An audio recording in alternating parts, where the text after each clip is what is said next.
बिस्मिल्लाहिर्रहमानिर्रहीम। अस्सलाम वालेकुम व्यूअर्स, उम्मीद है कि आप सब खैरियत से होंगे। तो मैं आपके लिए हाज़िर रही हूँ एक न्यू और लेटेस्ट वीडियो के साथ, जिसमें मैं आपके साथ शेयर करूँगी दामन का डिज़ाइन। तो यहाँ पे हमने शर्ट का दामन ले लिया है, जिसके साइड्स पे आप देख सकते हैं कि लेस लगी हुई है। लेस आप अपने हिसाब से एडजस्ट कर सकते हैं। यहाँ पे हमने जो लेस का यूज़ किया है वो हमने मीडियम साइज़ में लेस ली है और मिल्की में हमने लेस का यूज़ किया है। तो यहाँ पे साइज़ के साइड पे इस तरह से लेस लगी हुई है। उसके बाद हमने इसके दामन पे यहाँ पे डिज़ाइनिंग करनी है। तो उसके लिए यहाँ पे आप देख सकते हैं कि 3 कलर्स में 3 अलग अलग कलर्स हैं। एक जो है वो प्रिंटेड है, एक बिल्कुल सिंपल है और दूसरा आप देख सकते हैं कि यहाँ पे ब्राउन कलर में हमने डोरियाँ तैयार कर ली हैं। और डोरी तैयार करने का तरीका आप मेरी बैक वीडियोस में देख सकते हैं कि किस तरह से डोरी को तैयार किया जाता है।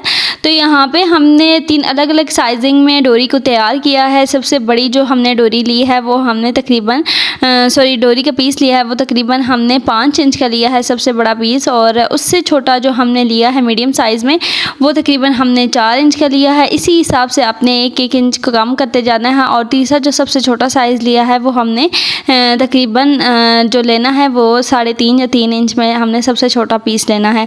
तो यहाँ पे आप देख सकते हैं कि हमने तीनों पीस को उठा लिया है। सबसे पहले हमने जो प्रिंटेड पीस है उसको रखा है डोरी के पीस को, और सेंटर में हमने डार्क कलर में रखा है। और तीसरा और आखिरी जो लास्ट हमारा पीस है डोरी का वो हमने प्लेन कलर में रखा है। तो यहाँ पे इन तीनों को इस तरह से आपने लूप शेप में लगाना है।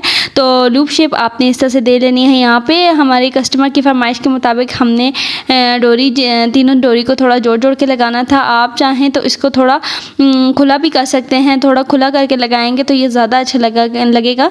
तो इस तरह से हमने पहले लूप शेप में डोरी को रख लेना है। फिर उसी के सेंटर में हमने इन तीनों पीसेस को दोबारा से इकट्ठे करके इसके सेंटर में रखना है, और उसी के साथ साथ हमने इसको इस तरह से जोड़ते जाना है। आप देख सकते हैं कि हमने एक पीस लगाया है और उसी के सेंटर में दूसरा रखा है। वो आपने एक साइड उसका एक सिरा आपने जोड़ना है, और उसी के साथ ही आपने दूसरा इसी तरह से तीनों पीस को इस तरह से रख के सिलाई लगानी है। और उसके बाद आपने पीछे वाले पीस को जो आपने एक सिरा लगाया था दूसरा रह गया था, उसी को दोबारा से अपने आगे की तरफ लाना है। इस तरह से ला के आपने इसको नीचे की तरफ रख के और स्टिच करना है। और यहाँ पे स्टिचिंग करते वक्त आपने ये जो डोरी लगाएंगे इनको स्टिच करते वक्त आपने एक बात का ख्याल रखना है कि जब आप स्टिच करेंगे डोरी के पीसेस को आपने नीचे की तरफ से इक्वल रखना है, ताकि जो आपकी सिलाई है नीचे से दामन की वो इक्वल आए। तो सेम इसी तरीके से आपने सारे डिज़ाइन को इसी तरीके से कंप्लीट करना है। डोरी को लूप शेप में लगाते जाना है इसके बिल्कुल साथ साथ रख के। और उसके बाद आपने नीचे की तरफ से हमने तकरीबन 1.5 इंच का फैब्रिक छोड़ा था, और उसको इस तरह से 1/2 इंच आपने अंदर की तरफ फोल्ड करके और इसके ऊपर इस तरह से टॉप स्टिच लगानी है। आप चाहें तो ज़्यादा कपड़ा भी छोड़ सकते हैं। यहाँ पे हमने जो नीचे की तरफ से कपड़ा छोड़ा है वो तकरीबन हमने 1.5 इंच छोड़ा है। फिर हमने इसे सीधा कर लिया है, और सीधा करके आप चाहें तो नीचे की तरफ से तुरपाई भी कर सकते हैं और स्टिचिंग भी कर सकते हैं। यहाँ पे हमने नीचे की तरफ जो दामन का उल्टी साइड है उसकी तरफ से हमने यहाँ पे तुरपाई कर ली है।